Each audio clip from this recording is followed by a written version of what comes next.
Muy buenas tardes y bienvenidos a todos los estudiantes que ya están conectados a esta su clase, a la clase de Derecho Procesal Civil. Bienvenidos, es una bendición compartir con ustedes. Gracias a Dios tenemos ese privilegio por esta vía. Y vamos a iniciar nuestra clase tomando en referencia el objetivo que nos planteamos para nuestra última clase de este semestre. Vamos a procurar deleitarnos. Vamos a procurar disfrutar de la clase porque es una bendición, es un privilegio poder compartir con ustedes y que juntos vayamos en este barco del derecho procesal civil que ya hemos abordado. Muy bien, el objetivo es reforzar esos conocimientos con relación a temas del derecho procesal civil y mercantil y por supuesto con su concatenación fundamentándonos en las normas adjetivas y procesales correspondientes.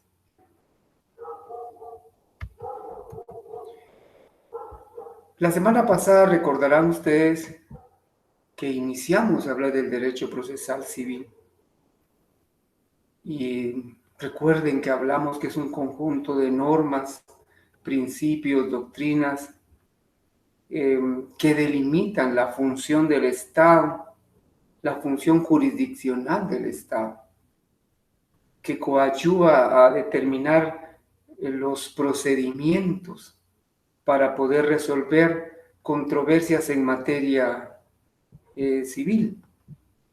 Hablamos de jurisdicción y es necesario que recordemos que la jurisdicción es esa facultad, ese poder inherente al Estado para la administración de justicia por medio de los órganos respectivos de la Corte Suprema de Justicia, del organismo judicial.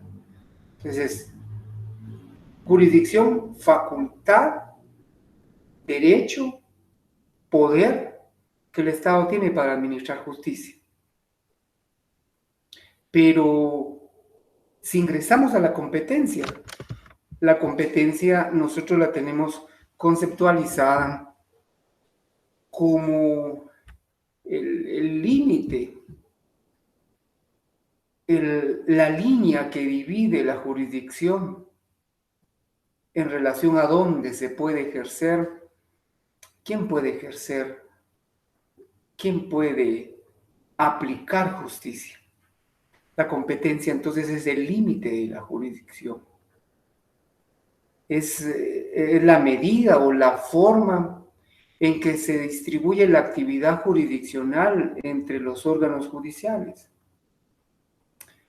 Recuerde usted que los juzgados de paz tienen determinada función en determinado territorio. Los juzgados de primera instancia, civiles, económicos coactivos, las salas de la Corte de Apelaciones, etcétera. O sea, la competencia viene a ponerle un límite a la jurisdicción.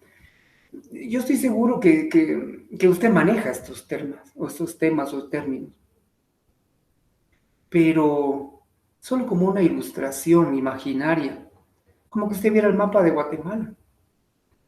La jurisdicción es ese poder del Estado en todo el mapa de Guatemala, imagínese. Mientras la competencia es la jurisdicción delimitada.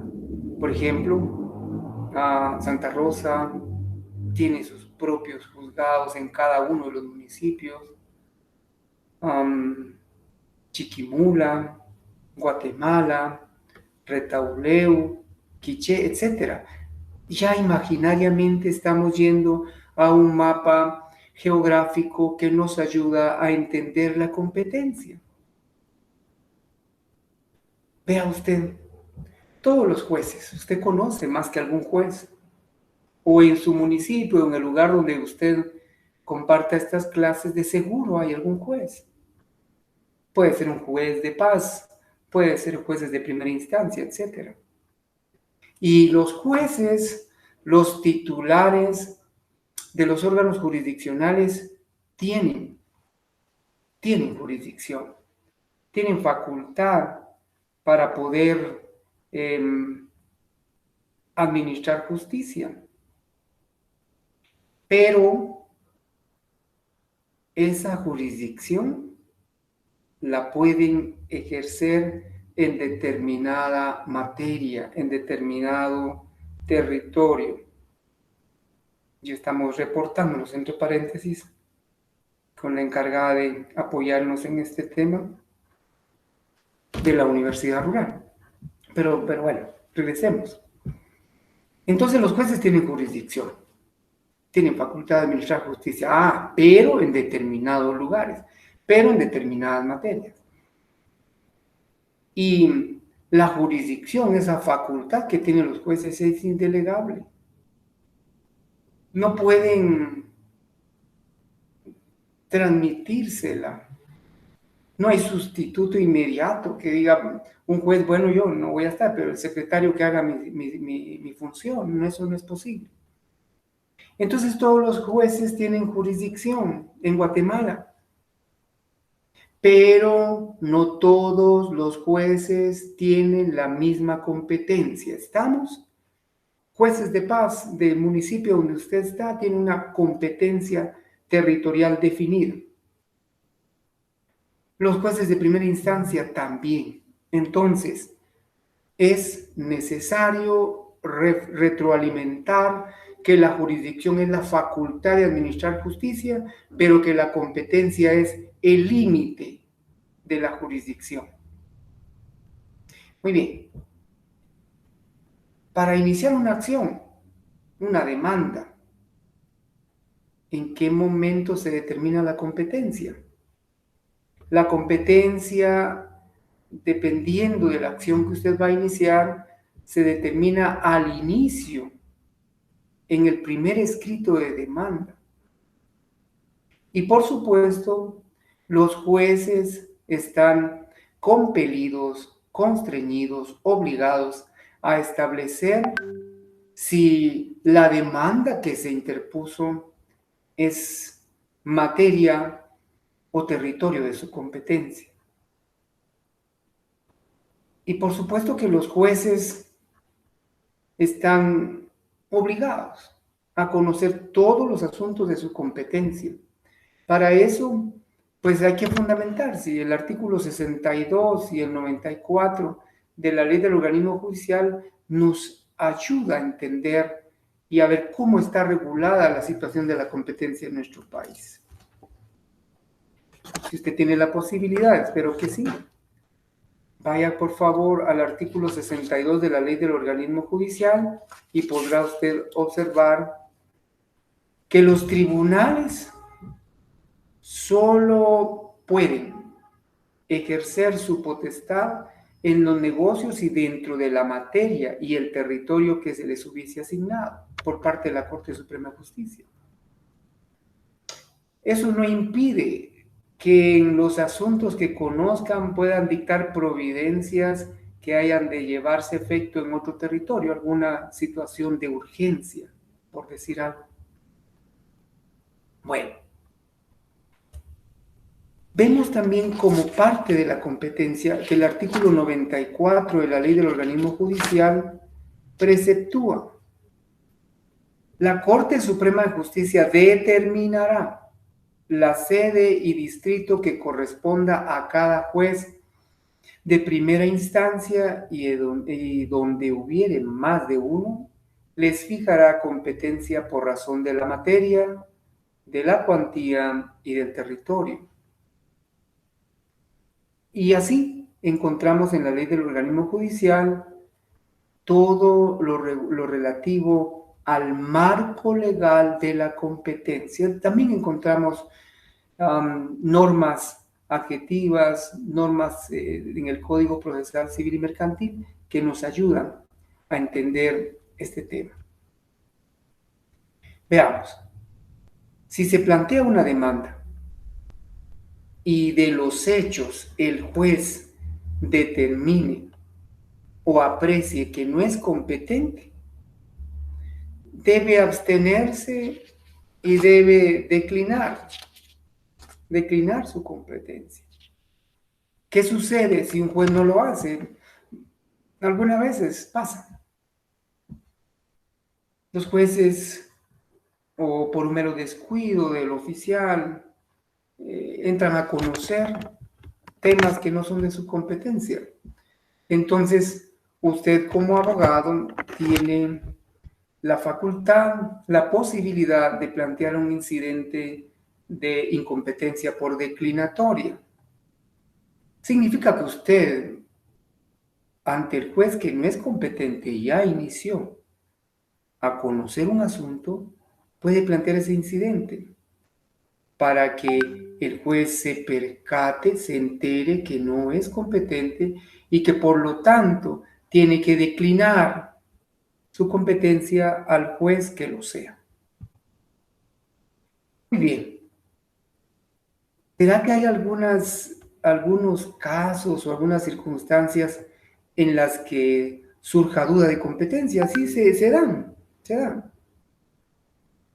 Tuve la oportunidad de trabajar en algunos municipios, por ejemplo, Malacatán, San Marcos, y recuerdo que en una oportunidad, cuando empezó a funcionar el juzgado de primera instancia civil, se tenía duda de si era el juzgado de primera instancia civil y económico coactivo, el juzgado mixto en ese tiempo, el encargado de notificar a los demandados en las áreas rurales, o si era una función del juzgado de paz. Hubo una duda de competencia. Esas dudas de competencia pueden plantearse ante la Cámara Civil para que sea esa Cámara, sea ese ente de la Corte Suprema de Justicia, la que resuelva esa duda de competencia. Pero sí pueden darse esas dudas de competencia. Veamos ahora las clases de competencia. Por razón de la materia, el artículo 1 del Código Procesal Civil y Mercantil nos ayuda, nos permite determinar que la competencia puede definirse atendiendo la materia que se va a discutir. Cuando hablamos de materia, ¿es un derecho civil? ¿O es derecho laboral? ¿O es derecho penal? ¿O es administrativo? ¿Qué sé yo? Pero el Código Procesal, hablando exactamente de la competencia en materia civil, el artículo 1 del Código Procesal Civil y Mercantil nos ayuda a ver ese tema de la competencia que estamos aludiendo. Usted con su Código Procesal Civil y Mercantil puede allí, por favor, revisar esta competencia en razón de la materia. La jurisdicción civil y mercantil, salvo disposiciones especiales de la ley, será ejercida por los jueces ordinarios de conformidad con las normas de este código. Entonces, existe jurisdicción civil y mercantil exclusiva y esa es función que van a ejercer o que ejercen los jueces ordinarios en los juzgados de primera instancia civil que han sido creados en el país por los acuerdos de la Corte Suprema de Justicia. Allí se conocen los asuntos en materia civil mercantil. Veamos ahora. Competencia por razón de la cuantía. Dependiendo del valor de lo que se está o se va a discutir, se va a someter al conocimiento de un juez, Dependiendo de ese valor, vamos a determinar qué juez es el competente para conocer. Veamos, el artículo 7 y 8 del Código Procesal Civil y Mercantil nos ayuda a ver los temas relativos a la cuantía. Incluso el acápite, el encabezamiento del artículo 7 en el capítulo 2 de este libro primero del Código Procesal Civil y Mercantil, se lee reglas generales de la competencia. Y el artículo 7 determina competencia por el valor, o sea, por la cuantía. Por razón de la cuantía son competentes los jueces menores cuando el valor que se litiga no exceda de 500 quetzales.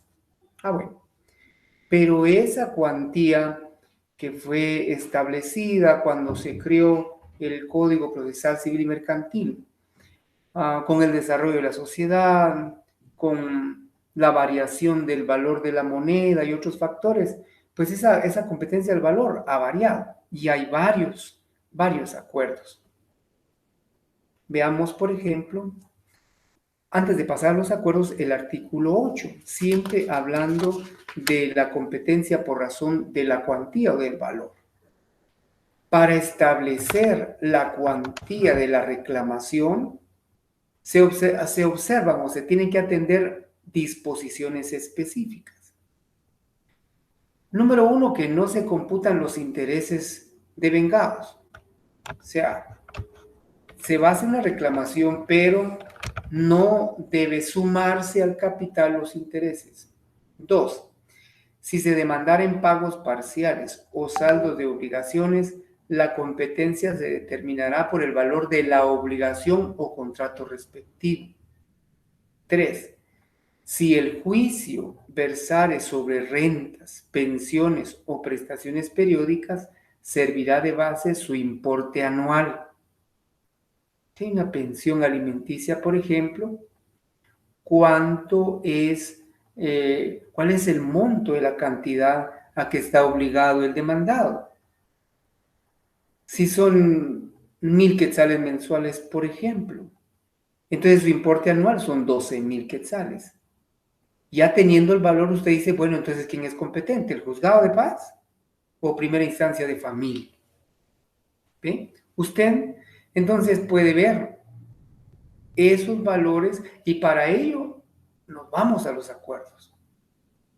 Acompáñenme ahí a revisar el acuerdo de la Corte Suprema de Justicia número 6/2007. 697 para ser concretos. Y ese acuerdo de forma clara establece: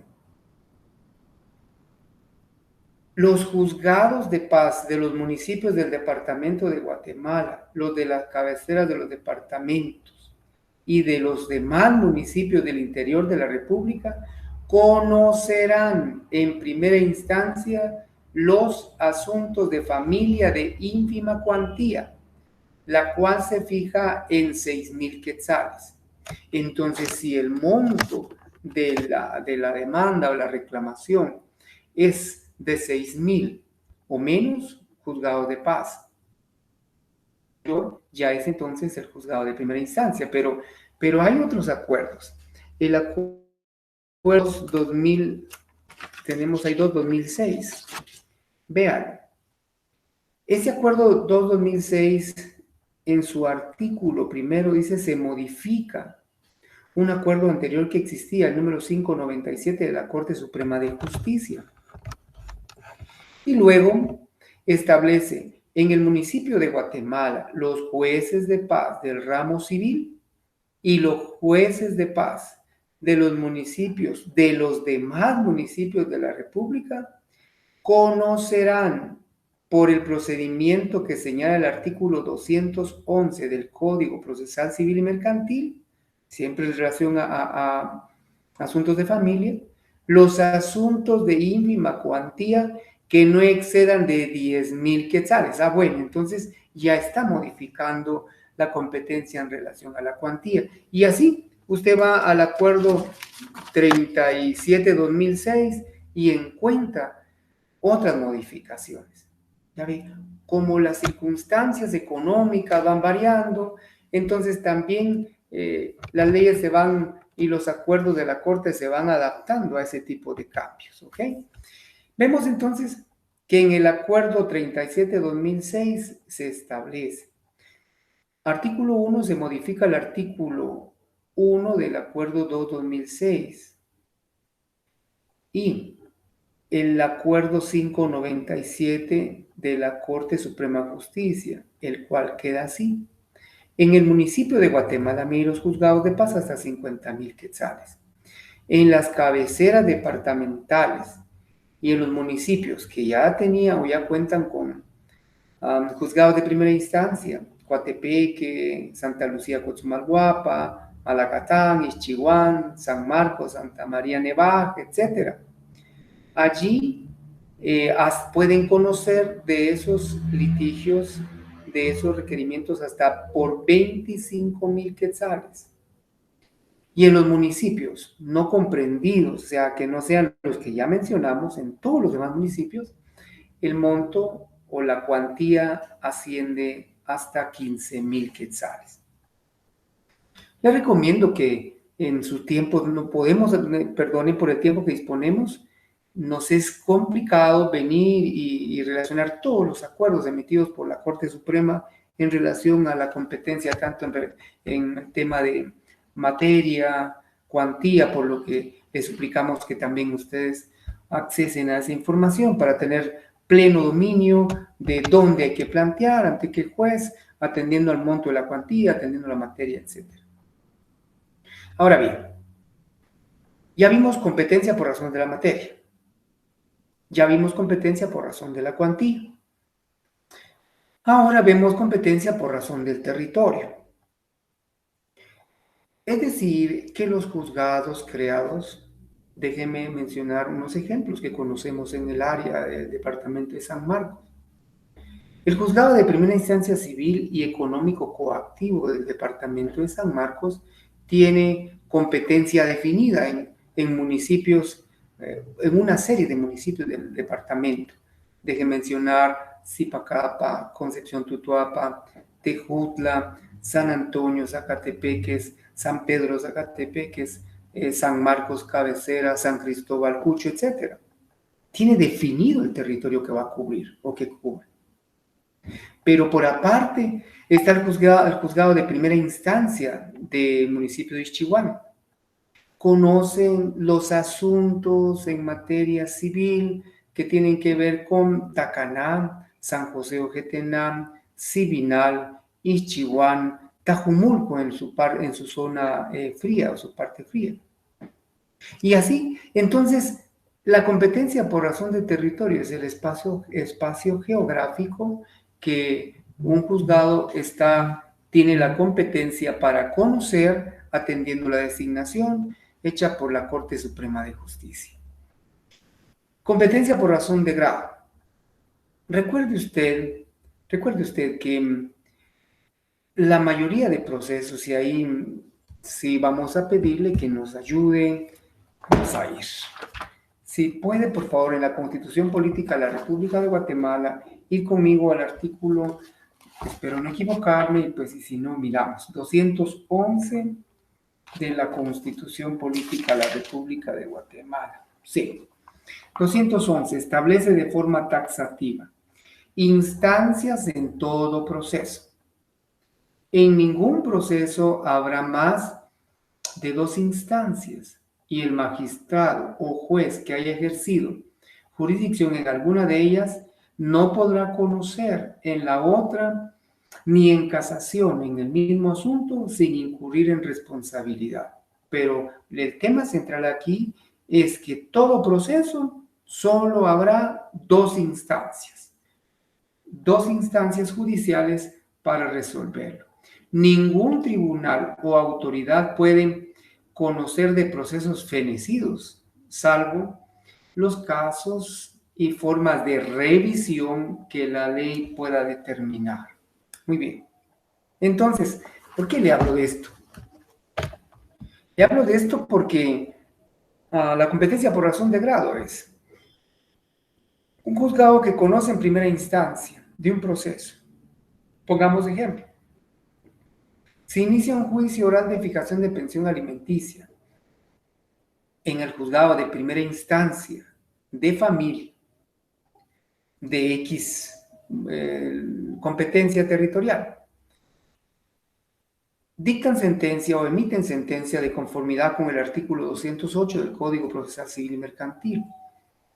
Pero esa sentencia afecta o le genera gravámenes a su patrocinado. Usted tiene la posibilidad de venir, de apelar, de impugnar esa sentencia y por supuesto que tiene el juez que conoció y dictó sentencia la obligación de elevar ese expediente a la sala de la Corte de Apelaciones que sea competente, para que allí conozcan los agravios que se le causaron a su cliente. Esa es competencia por razón de grado. Que conocido el litigio por un juez de primera instancia, si me afecta o afecta a mi patrocinado, tengo la posibilidad de ir al órgano jerárquico superior competente para conocer esa impugnación. También hay competencia por razón de turno.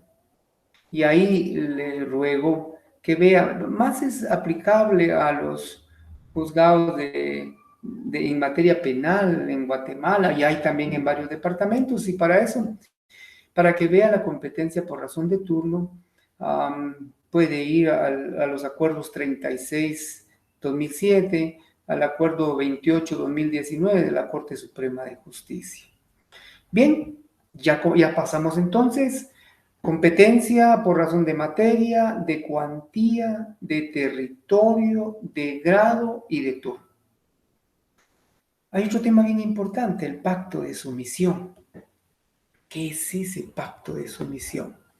Es cuando las partes que están en litis por cualquier circunstancia saben que hay un juzgado que es competente para dirimir esa contienda.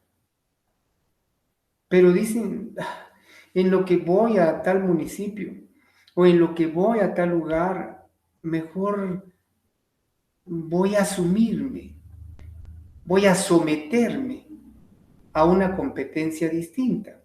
En algunos casos sí procede, y ahorita les indicamos. Eso es acudir a un juez que no es competente territorialmente para conocer de un asunto. ¿Ok? Territorialmente para conocer de un asunto. El artículo 4, porque así se lee en el Código Procesal Civil y Mercantil, establece los casos de prórroga de competencia. ¿Y cuándo se prorroga la competencia? La competencia se puede prorrogar. ¿En qué circunstancias? Cuando deban conocer jueces de otra jurisdicción territorial por falta o impedimento de los jueces competentes. Por sometimiento, aquí está el pacto de sumisión, por sometimiento expreso de las partes. ¿Cómo es eso, licenciado? Veamos. Hay una pareja que quiere divorciarse en San Marcos. Tienen su residencia y domicilio en el departamento de San Marcos, pero por cuestiones laborales o de estudio, qué sé yo, viajan constantemente a Quetzaltenango. Ellos son un matrimonio disfuncional, ya no hacen vida en común. Entonces, buscan un juzgado de primera instancia de familia en la ciudad de Quetzaltenango, si es ahí donde laboran, y someten esa su diferencia o el posible divorcio a un juzgado de primera instancia de familia de Quetzaltenango. Ahí es un territorio diferente, pero puede darse ese pacto de sumisión. Y si las dos partes lo solicitan, el sustento legal es el artículo 4 en su numeral 1, numeral 2 para ser específico. ¿Cuándo puede prorrogarse la competencia también? Por contestarse la demanda sin oponer la excepción de incompetencia. Una de las partes dispone iniciar un juicio, pongamos el mismo ejemplo de divorcio, pero no en la vía voluntaria, sino en la vía ordinaria. Es de San Marcos, plantea el juicio ordinario de divorcio por causal determinada en Quetzaltenango. Y resulta que la persona demandada, la esposa, digamos, en lugar de plantear, su abogado, en lugar de plantear la excepción de incompetencia, contesta la demanda. Allí, de forma expresa o de forma tácita, mejor dicho, porque ahí no solicitaron someterse, sino contestaron la demanda y en esas circunstancias se prorroga la competencia. También por la reconvención, si procede legalmente y se contrademanda o se reconviene, ahí también puede prorrogarse la competencia por acumulación de procesos, por otorgarse fianza a la persona del obligado, etc. El artículo 4 establece exactamente los supuestos de la prórroga de competencia. Muy bien, hay muchos temas importantísimos que conocer en relación a esto de la competencia. Yo solo le ruego, varios de los artículos que tengo mencionados ahí son los ejemplos legales, las referencias o normas adjetivas que usted tiene que ir para contextualizar lo que hemos platicado y darle sustento legal. Muy bien. Auxiliares del juez. O sea, ¿quiénes son las personas? ¿Quiénes son las personas? Los funcionarios que pueden coadyuvar al trabajo que realiza el titular de un órgano jurisdiccional. Están los notificadores, oficiales, comisarios. Un notario también puede ser un auxiliar del juez. Ya les voy a explicar por qué. Están los depositarios y los interventores. ¿Por qué auxilian al juez? Porque es necesario. El juzgador no puede hacer todo. Veamos, el notificador es un funcionario, un trabajador del organismo judicial asignado a un juzgado específico, cuya función es comunicar, llevar a las direcciones que señalen las partes las copias de las resoluciones, las copias de los autos, de los decretos o de las sentencias que se emitan en casos determinados. Aparte de otras funciones que tienen establecidas en el Código Procesal Civil y Mercantil y en los acuerdos que emita la Corte Suprema. Notificador, por ejemplo, también puede ser un ministro ejecutor, o sea, el juez lo puede nombrar para ir a requerir de pago a determinado lugar y con determinada persona. Los oficiales somos los auxiliares del juez que tienen la función específica de recibir, analizar, revisar si las demandas cumplen especificaciones o requisitos que establece la ley.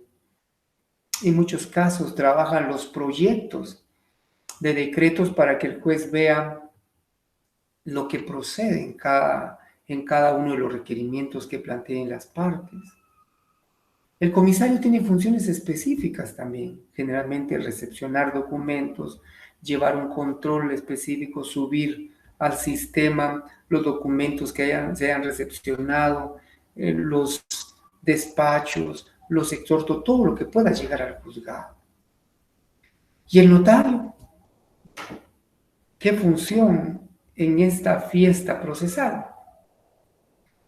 Lo que sucede es que en algunas ocasiones, si al notificador se le hace difícil o no puede ubicar a una persona a quien hay que notificarle, el notario puede cumplir la función de notario notificador.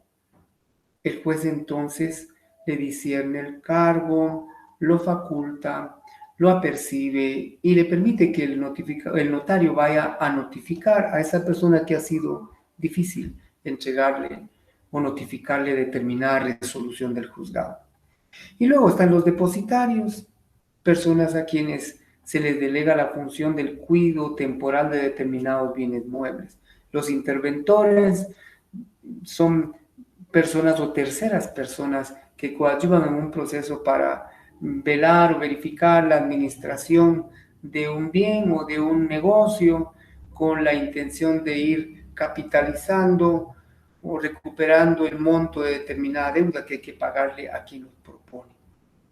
Bueno, y así vemos a los auxiliares del juez.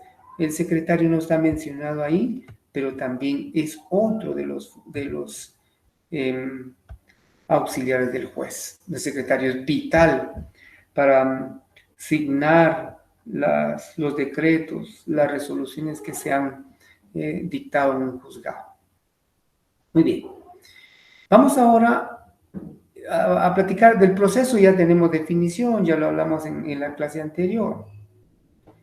Nosotros ya sabemos que el proceso es un conjunto de etapas lógica y cronológicamente relacionadas que inician con un requerimiento, con una demanda, con una petición. Se desarrolla con el andamiaje de pruebas y todas las diligencias procesales y concluye con una resolución final, que generalmente es una sentencia. Y las fases del proceso, que nosotros podemos ver la fase del proceso de manera así rápida. La demanda, la notificación y emplazamiento, la contestación de la demanda, las actitudes que asuma el demandado, hasta llegar a la sentencia. Veamos ahora la clasificación de los procesos en la doctrina. Los procesos por su contenido,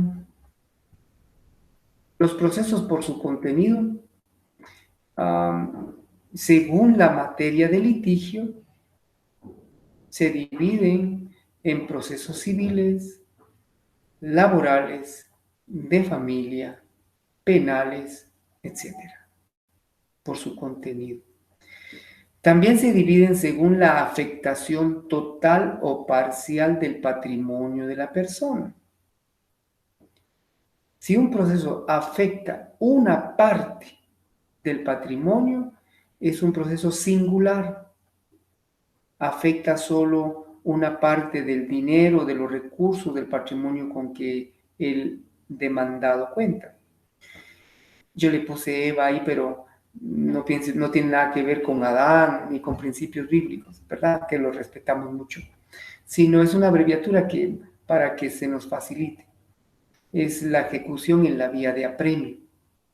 Entonces son requerimientos, cobros que se realizan mediante un proceso ejecutivo en la vía de apremio, se llama, y está regulado en el artículo 294, 295 del Código Procesal Civil y Mercantil.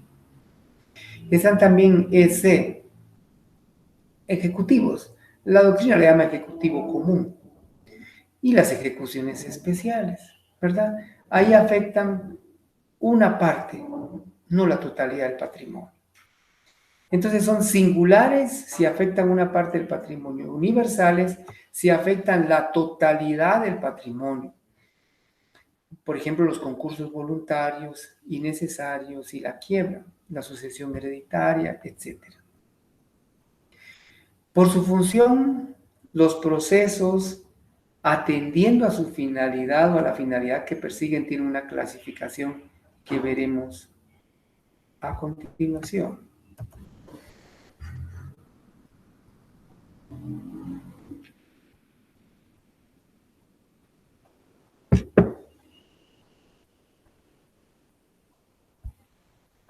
Entonces, por su función, atendiendo a la finalidad, Los procesos se clasifican en procesos cautelares, medidas de garantía y procesos de conocimiento.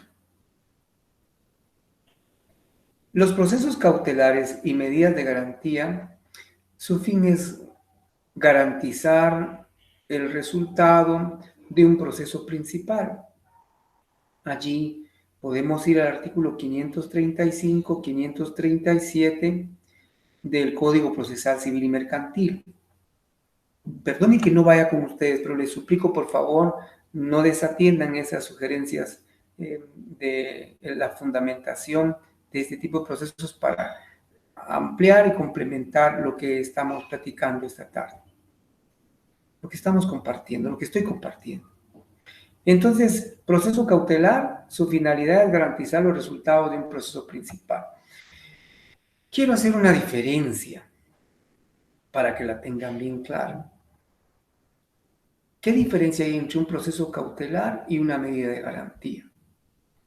Se le denomina proceso cautelar cuando ese requerimiento se hace antes de un proceso principal. Por ejemplo,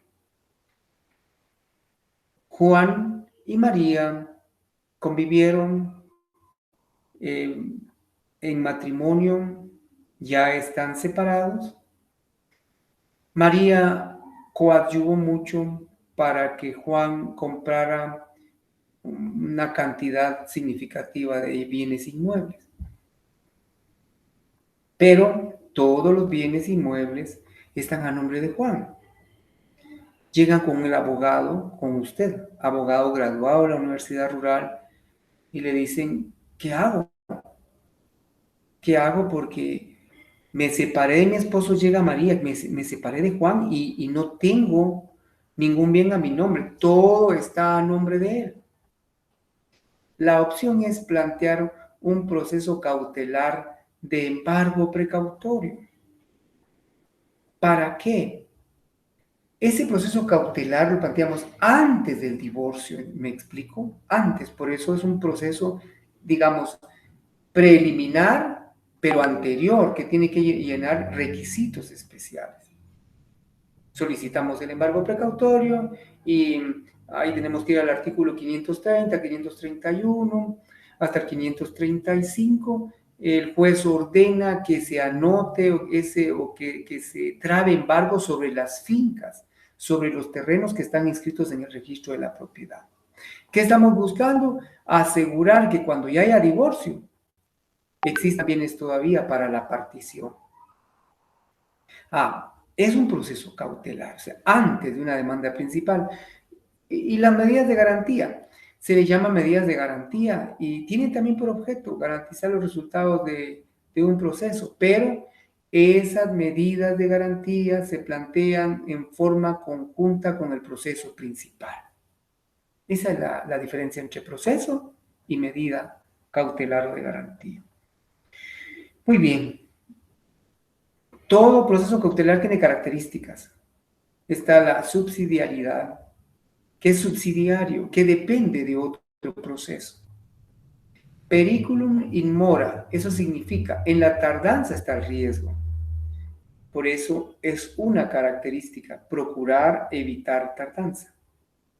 Provisoriedad, que es temporal, que es provisorio, provisional.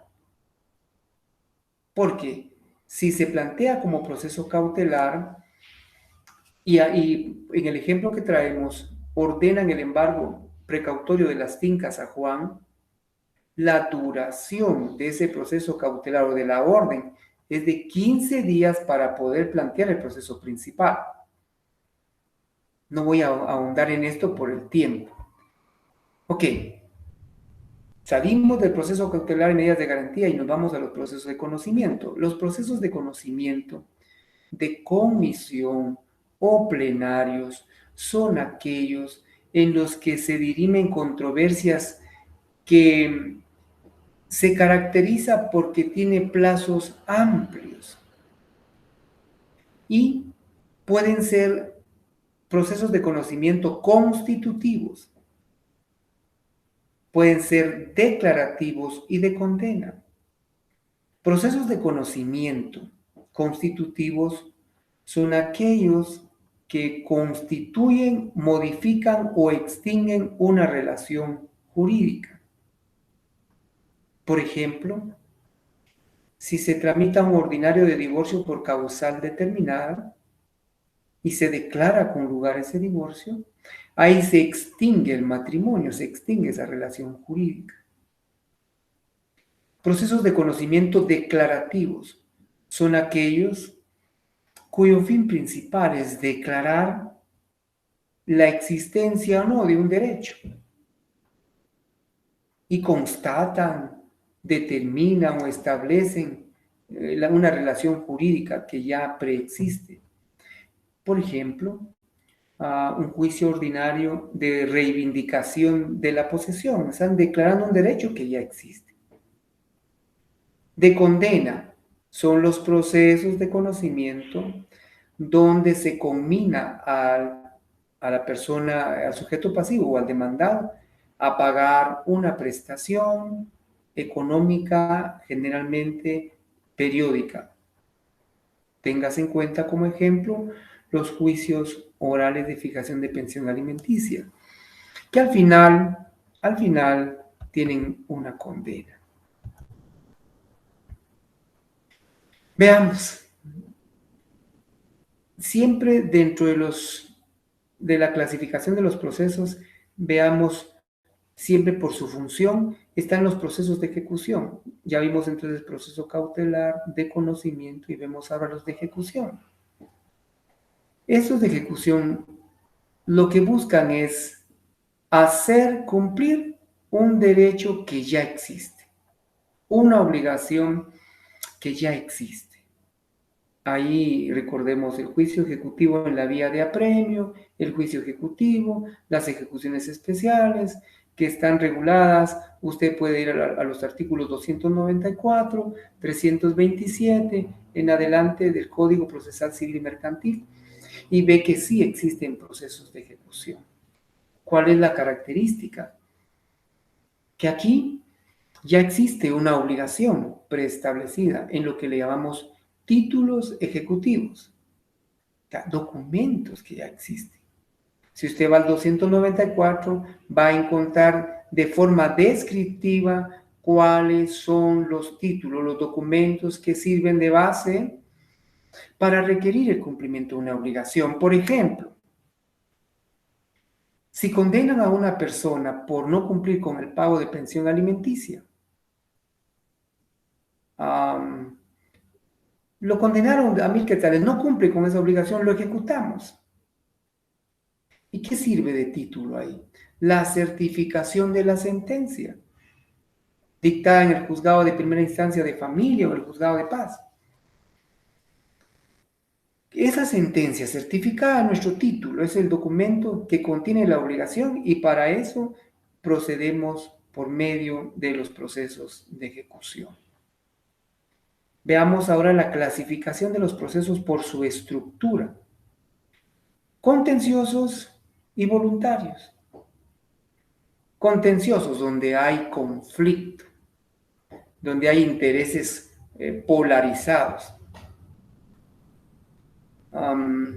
Hay un sinfín de números, por ejemplo, un ordinario de oposición a titulación supletoria, un ordinario de divorcio por causal determinada, un ordinario de pago de daños y perjuicios, etc. Son contenciosos.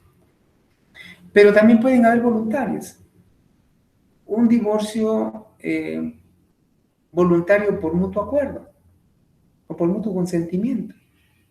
Las dos partes convienen y pueden llevar a cabo o solicitar al juzgado competente el que dirima su divorcio en la vía voluntaria.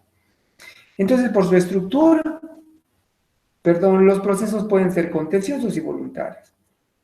Por su subordinación, procesos principales y procesos incidentales. Recuérdese de los procesos cautelares que son subsidiarios.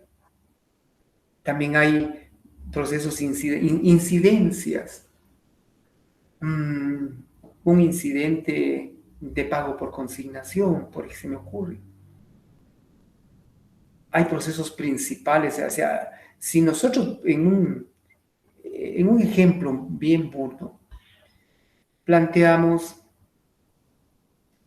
un incidente de restitución de menores, una acción de restitución de menores, y posteriormente venimos y planteamos un juicio ordinario de la pérdida de la patria potestad porque uno de los progenitores ha incurrido en una causa que puede dar lugar a que pierda esa patria potestad. Necesitamos un proceso principal y una circunstancia incidental o accesoria.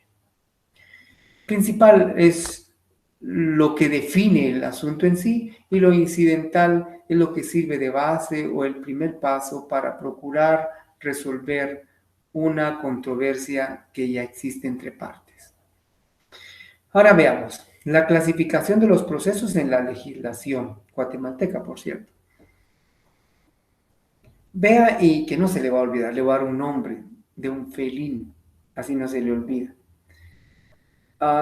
Yo relaciono mucho cuando estudio, cuando he estudiado y voy formando palabras con las iniciales de algunos temas y se me hace más fácil aprender. Por ejemplo, los juicios de conocimiento. Fácil decir cuáles son. OSA. OSA. Ay, licenciado, ¿usted fue al zoológico? No, no, no. Porque la inicial de ordinario es O, al igual que el de oral. De sumario es y arbitral. Entonces, OSA, los juicios de conocimiento, ordinarios, orales, sumarios y arbitral. ¿Ven? Sencillo. De ejecución. Los procesos de ejecución, ya dijimos, su finalidad es hacer cumplir un derecho, una obligación que ya existe o preestablecida. Muy bien. Con su permiso, nos tomamos un sorbo.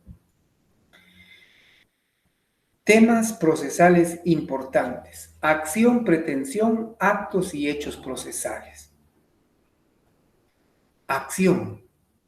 La acción es la facultad inherente a la persona para poder acudir a los órganos jurisdiccionales a reclamar la satisfacción de una pretensión.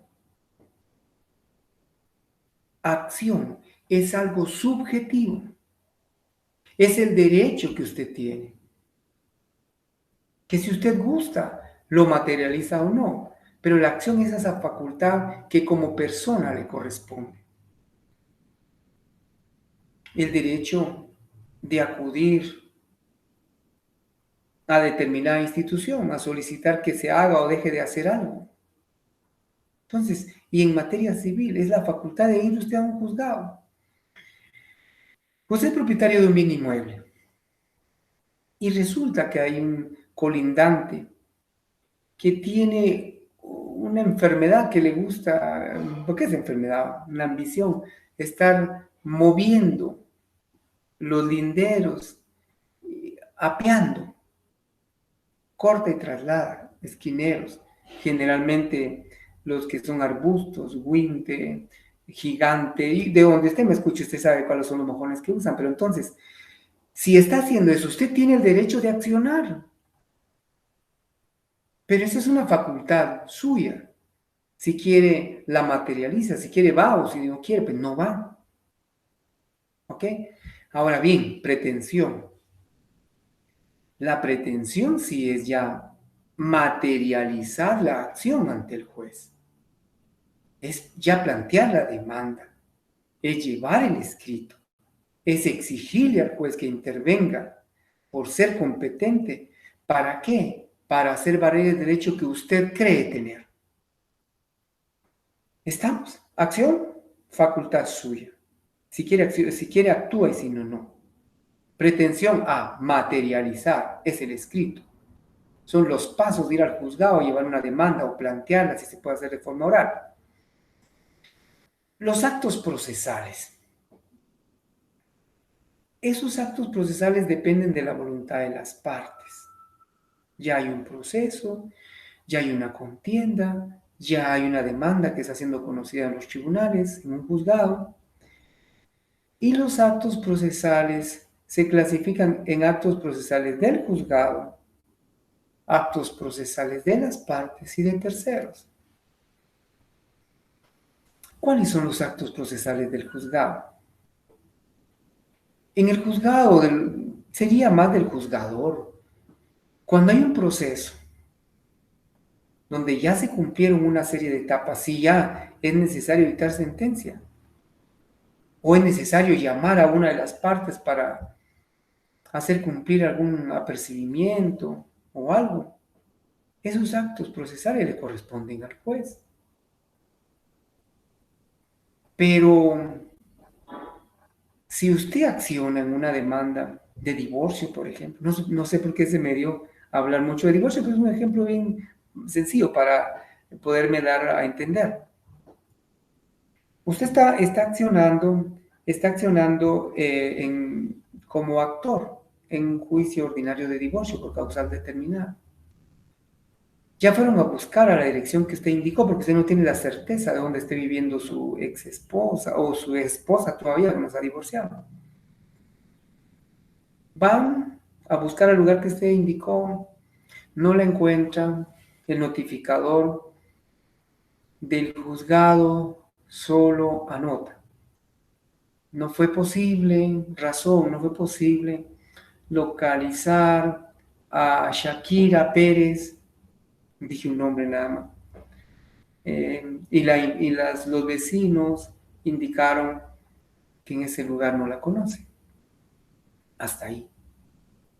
Entonces, un acto procesal es de usted como parte presentar un nuevo escrito, ubicando exactamente dónde vive la esposa de quien usted quiere divorciarse.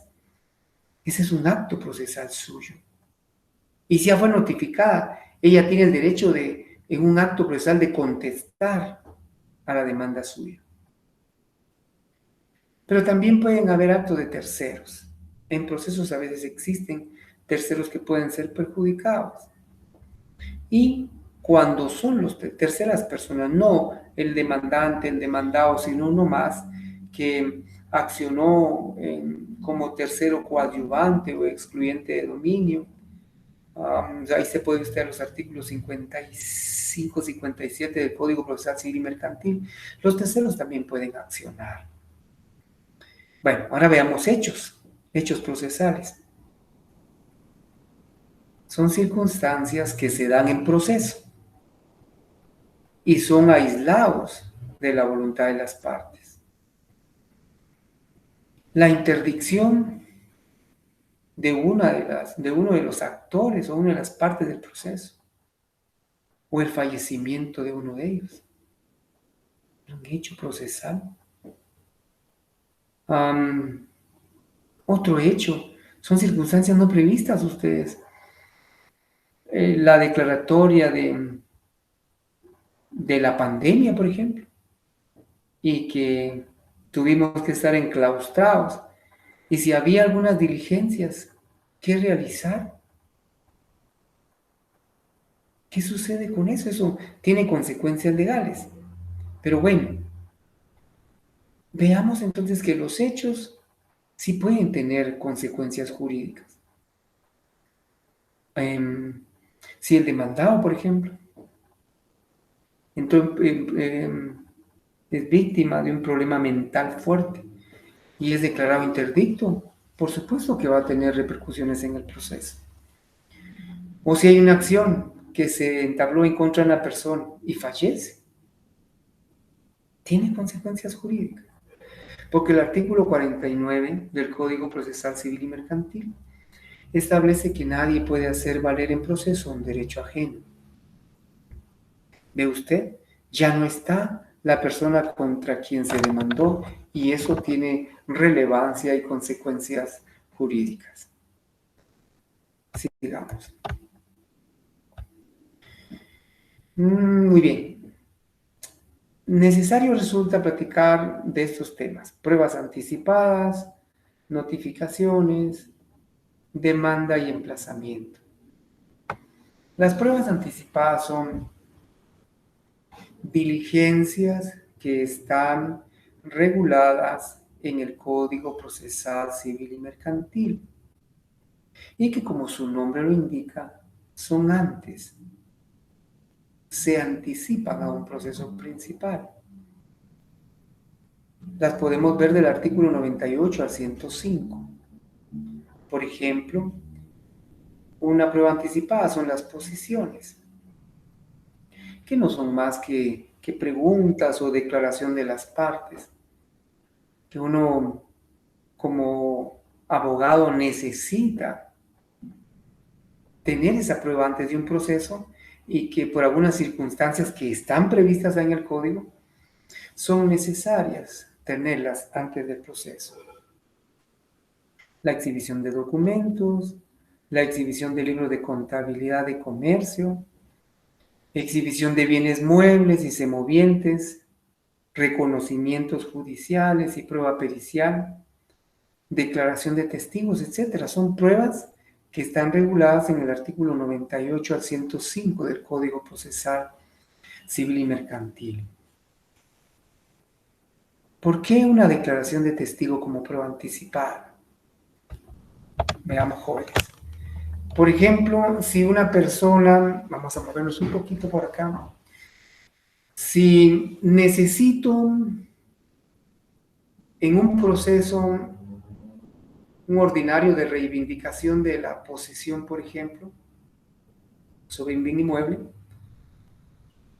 hay dos personas que conocen exactamente que la posesión me convenía como actor, pero que están gravemente enfermos, son de avanzada edad, o que pueden irse del país.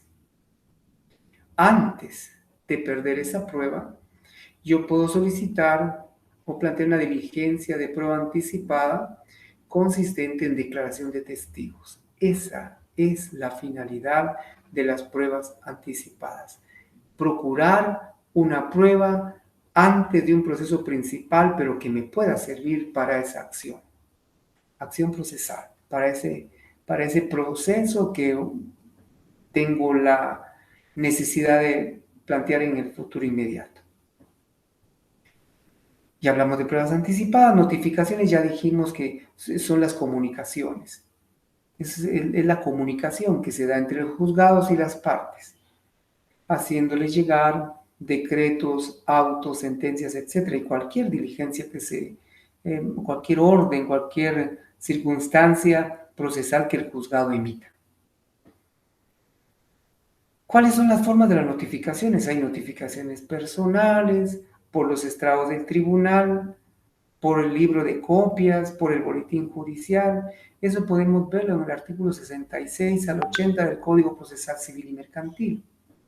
Y ahora usted ya también, a raíz de la pandemia, que trajo una posibilidad de acudir a lo que estamos acudiendo en esta clase también, a lo virtual. También ya existe la posibilidad de notificaciones electrónicas y también van a haber trámites electrónicos. Eso está, vemos las notificaciones electrónicas en el Acuerdo 39 de 2020 y los trámites electrónicos que van o que están determinados en el Decreto Legislativo 13/2022. Ya hablamos de notificaciones. Despachos, exhortos y suplicatorios. Ahí está su regulación. Es una forma de notificar. Se le llama despacho porque un juzgado de una jerarquía superior, digamos un juzgado de primera instancia, le solicita a un juzgado de paz en otro lugar que proceda a realizar cierta diligencia. Para ello necesitamos un despacho. Así se le llama a esa forma de comunicar, a esa forma de auxiliarse. Un órgano de jerarquía superior a un órgano de jerarquía inferior. Si son dos órganos de la misma jerarquía, dos juzgados de primera instancia, entonces le llamamos un exhorto. para pedir también que se auxilie al tribunal a poder realizar determinada diligencia en algún lugar distinto a la sede del juzgado. Y los suplicatorios son también una forma, una manera de procurar el auxilio de entidades internacionales, de consulados, para obtener o llevar comunicación generalmente fuera del país. Vemos eso, lo podemos ampliar leyendo el artículo 85, 81 al 85. Luego vemos la demanda. La demanda, ahí ya entramos al primer acto procesal. Tengo necesidad de hacer valer un derecho, perfecto. Entonces, ¿qué tengo que hacer? Demandar. Es el acto inicial, demandar. Tiene que llenar requisitos, por supuesto. ¿Dónde están esos requisitos? En el artículo 61, 106, 107 y 108 del Código Procesal Civil y Mercantil. Con permiso. Emplazamiento. ¿Qué es el emplazamiento? Es el tiempo, son los días que el juez le confiere al demandado después de haber sido notificado para que comparezca a juicio y haga valer las excepciones o conteste la demanda que han instaurado en su contra. Muy bien, tenemos también aquí la rebeldía del demandado. ¿Qué es la rebeldía del demandado? Realmente es una de las actitudes que asume el demandado.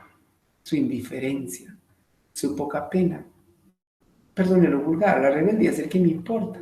Recibe notificación de una demanda y le da igual. ¿Cuáles son los efectos de la rebeldía? Bueno, hay una serie de efectos allí. El artículo 114 tiene efectos procesales y efectos materiales que usted muy bien puede leer detenidamente.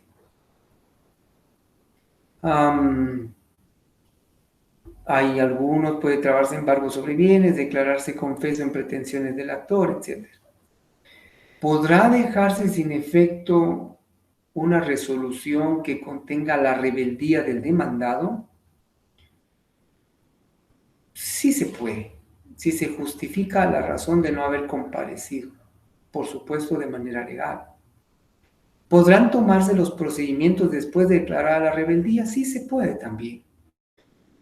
Se pueden tomar los procedimientos después de haber sido declarado rebelde.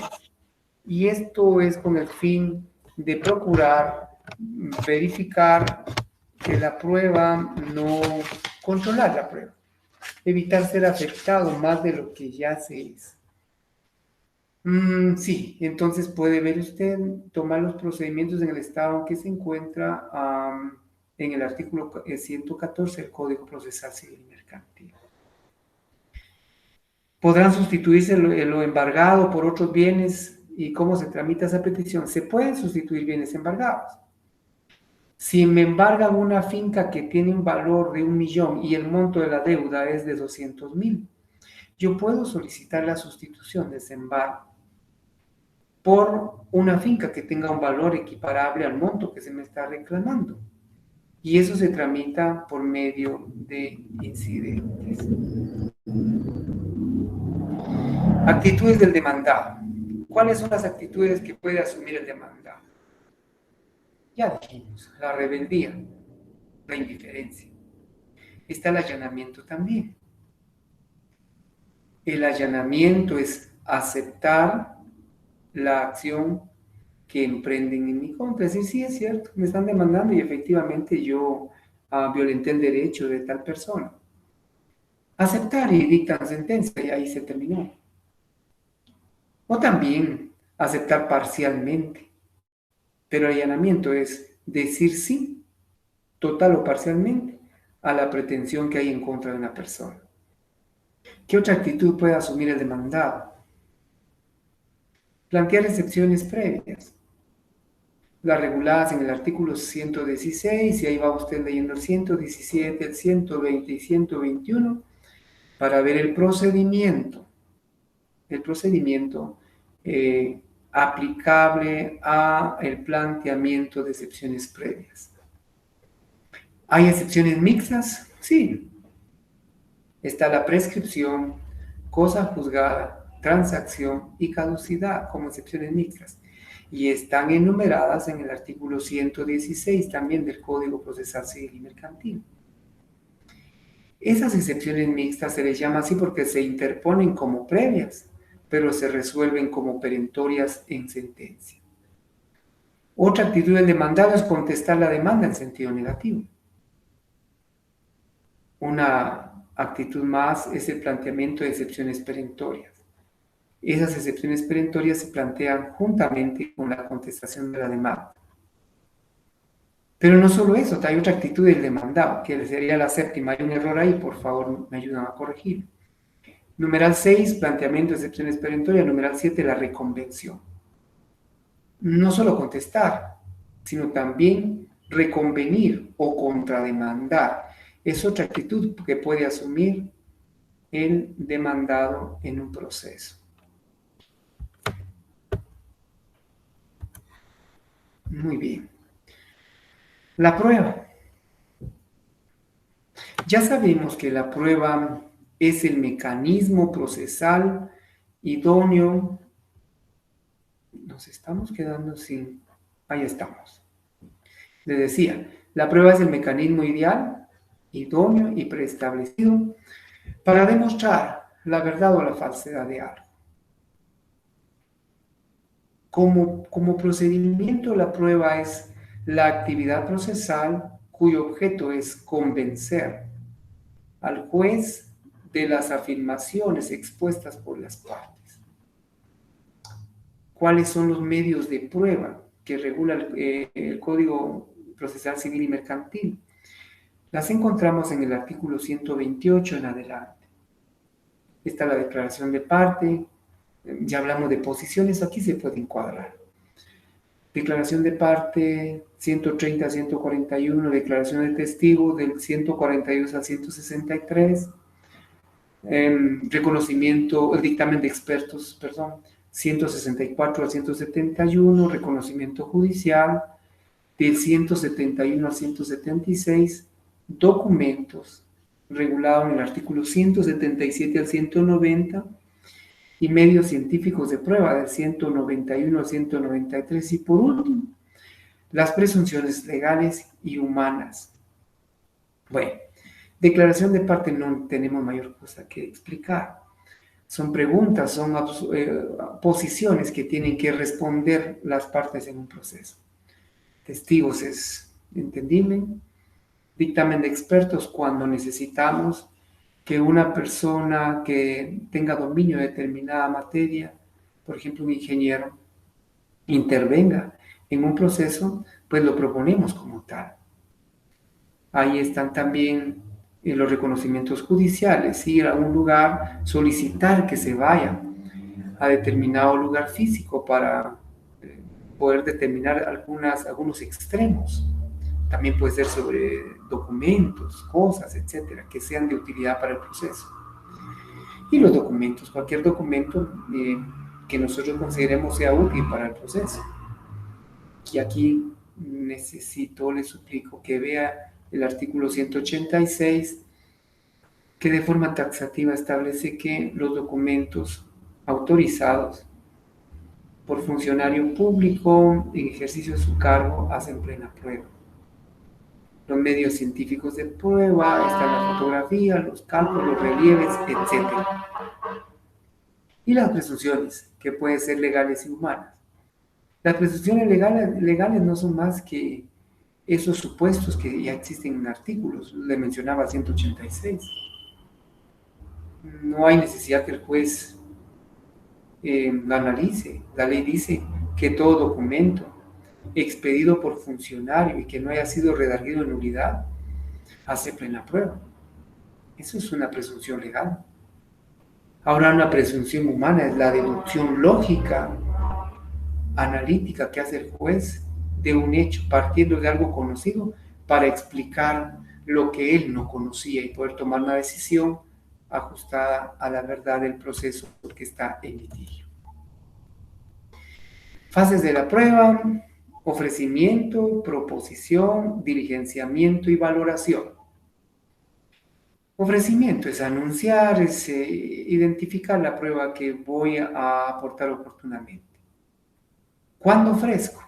Al momento de plantear la demanda y al momento al momento de contestarla. Proposición es la segunda etapa. Consiste en que se solicite la admisión de la prueba, que se admita una prueba, un medio de prueba, dentro del periodo que la ley establece, el periodo probatorio. Diligenciamiento es la aportación, la incorporación material de esa prueba al proceso.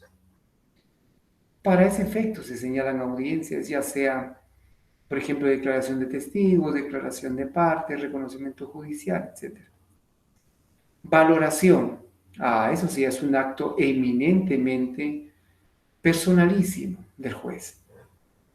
Es él el que tiene que valorar la prueba, es decir, si le da valor a favor del proceso.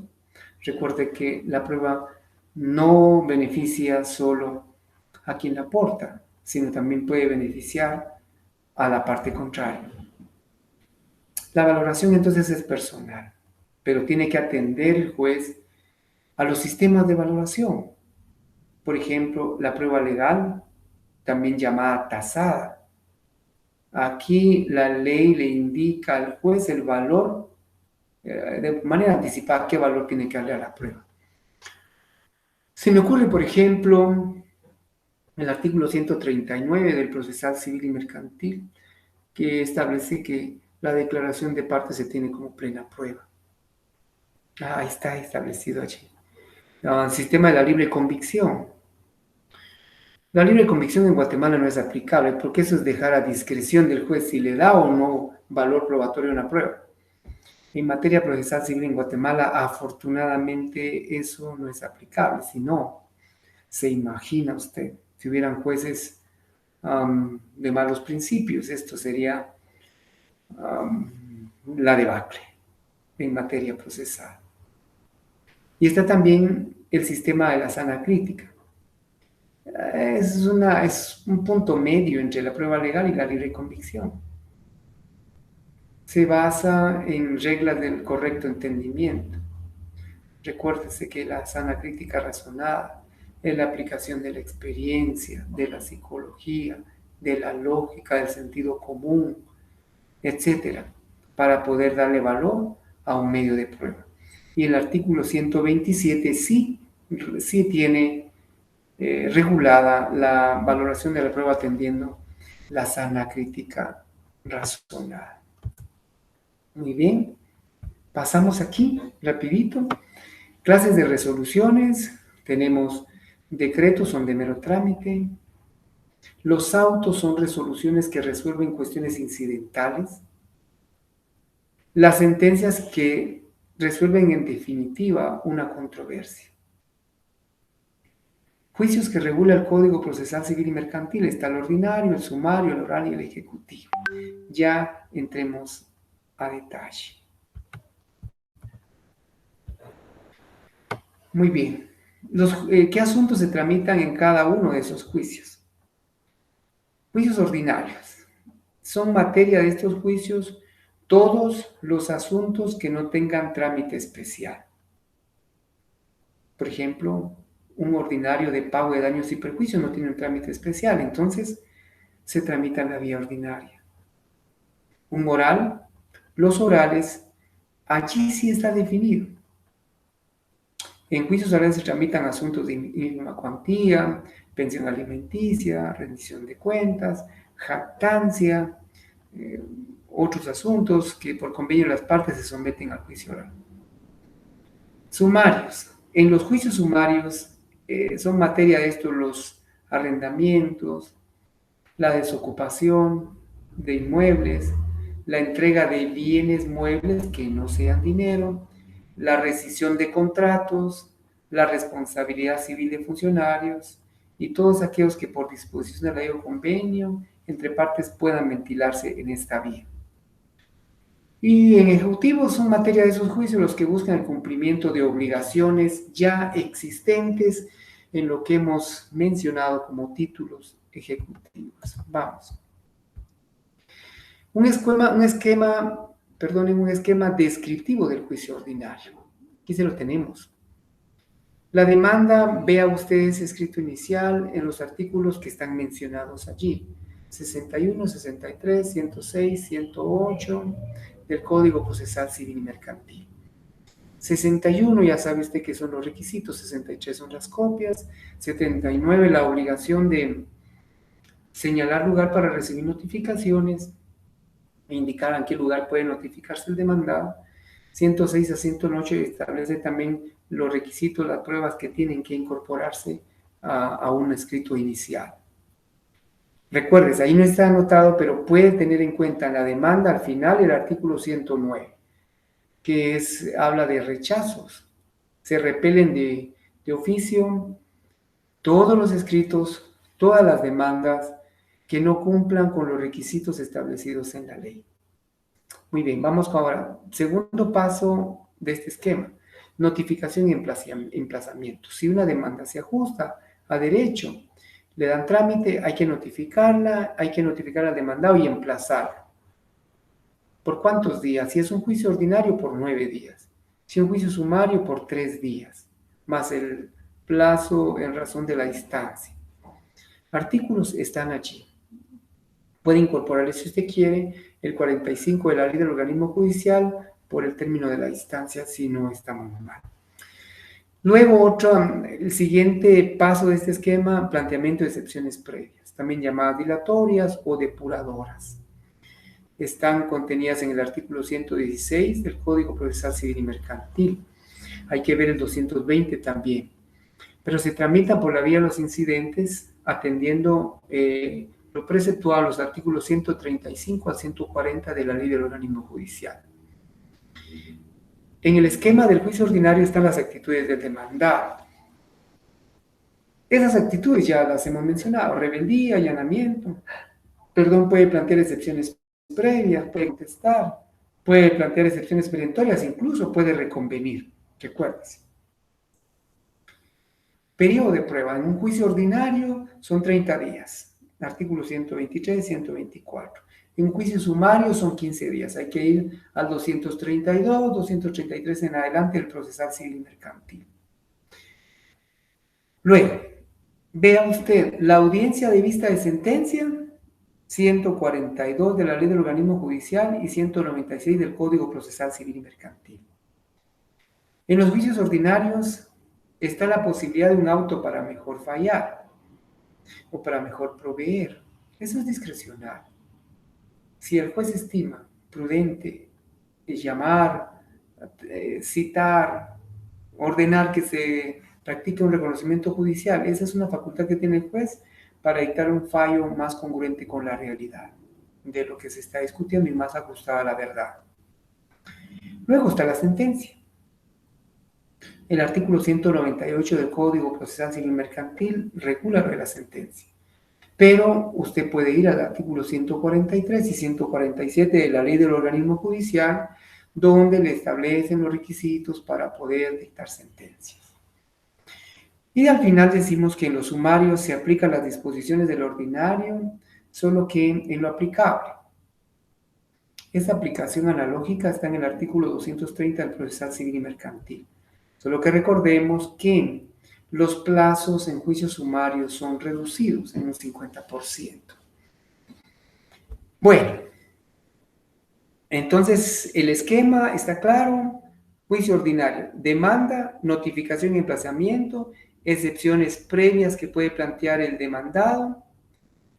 Otra actitud del demandado puede ser la rebeldía, el allanamiento, plantear reconvención, contestar en sentido negativo, plantear excepciones perentorias con la contestación, etc. Hay un periodo de prueba que es de 30 días en el ordinario. Hay una vista de sentencia que está regulada en el artículo 142 de la ley del organismo judicial, y ahí están los artículos referentes. La posibilidad de un auto para mejor proveer, a pesar que es una facultad discrecional del juez, con mucho cuidado, con mucha sutileza se puede solicitar respetuosamente, porque hay algunos jueces que tienen un criterio un poquito hermético y hasta pueden apercibirlo a uno a no estar pidiendo auto para mejor fallar. Y luego las sentencias. Y por supuesto, después de las sentencias, las impugnaciones, ¿verdad? Que pueden darse. Muy bien. Veamos ahora, por favor, el esquema del juicio oral. Eso varía. Recuerde usted que la demanda en un juicio oral puede ser incluso de manera verbal. No es tan formal como el juicio ordinario. La demanda en materia oral está regulada también en el artículo 61, 63, 79, 106 a 108, 199, que ahí están todas las contiendas que se tramitan por la vía oral o por este procedimiento, hasta el 208, que está la sentencia del juicio oral. El punto segundo de este esquema, notificación y emplazamiento. La demanda, le dan trámite, notifican y el emplazamiento. Perfecto. ¿Cuántos días son de emplazamiento en un juicio oral? No se le olvide, 3 días. La notificación tiene asidero, sí, respaldo legal, artículo 66 hasta el 85. Emplazamiento está el artículo 111, 202. Tenemos también lo que es el sustento específico del juicio oral. 202 del Código Procesal Civil y Mercantil. Si la demanda se ajusta a derecho, citan a las partes para que acudan con todos sus medios de prueba. Luego, el tercer punto, el tercer paso del esquema descriptivo del juicio oral es la primera audiencia. Recuérdese lo que platicábamos del principio de concentración, ¿se recuerda? Este es un ejemplo, en este proceso se tiene como ejemplo del principio de concentración, porque en el menor número de diligencias se desarrolla el mayor número, en el menor número de audiencias se desarrolla el mayor número de diligencias. En la primera audiencia está la conciliación. La siguiente etapa en la primera audiencia es ratificación, modificación o ampliación de la demanda. También está la contestación. Con la contestación pueden plantearse excepciones previas. Aparte de contestar, plantear excepciones previas, también se pueden plantear las excepciones perentorias. Concluida esta etapa en la primera audiencia, va a la aportación de los medios de prueba. Y allí, en la primera audiencia, es posible que si no se recepcionó toda la prueba, señalen una segunda audiencia dentro de los 15 días siguientes, como está en el artículo 206. Y hasta una tercera audiencia, que también está regulada en ese mismo artículo, pero solo es para recepción de pruebas. Finalmente, la sentencia, que puede dictarse 5 días después de la segunda audiencia, o en 3 días después si hubo allanamiento del demandado. Muy bien. Perfecto, respetables jóvenes y futuros abogados. Les planteo estas cuestiones que van a servir solo para rememorar lo que hemos platicado esta tarde, lo que he compartido esta tarde. De verdad que es una bendición haber estado con ustedes. Posiblemente algunos los conozca, la mayoría no. Pero esfuércense. Todo esfuerzo tiene su recompensa. No se quede solo con lo que le compartimos. Lea, profundice, actualice de ser necesario. Y algo que es importante.